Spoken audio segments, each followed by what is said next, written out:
Welcome to this PV Manager tutorial. In this video I will show you how you can connect an inverter and a battery. In the topic connection, you can find the point settings, and here you can choose if you have a new construction or an enlargement. You can also select the grid connections, for example if you have a 70% rule for the feed-in management. You can also select the connection to a low voltage or a medium voltage. In the roof groups, you can see how many roof groups you actually have.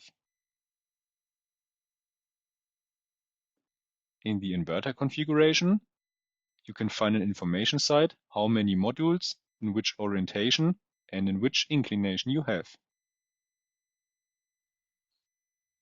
In the roof group 1, now you get to select your inverter manufacturer.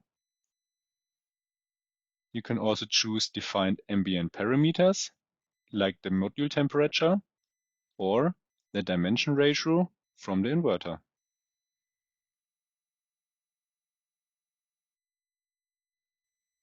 In the drop-down menu from the manufacturer, you can find all the 5 we have in the IBC portal. In this case, we will choose the SMA. After that, you select your product family. In this case, we will use the Smart Energy. After that, you can select the storage data. Here you click on DC coupled, and then you can select a storage set. Also here, you can find all the storage sets which are compatible with SMA. After you have chosen the storage set, you can choose a battery system. Here we have different sizes from BYD.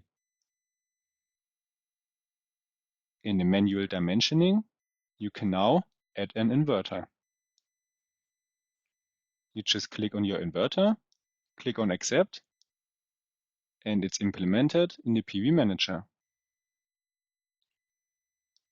The first thing you do now is you connect the inverter to the storage system. You can see that on the small battery symbol. Now we have to add all the modules. You can see that we have 2 MPP trackers, and here we add the strings and the modules. In this project we have one string with 50 modules on the first MPP tracker and the same on the second MPP tracker.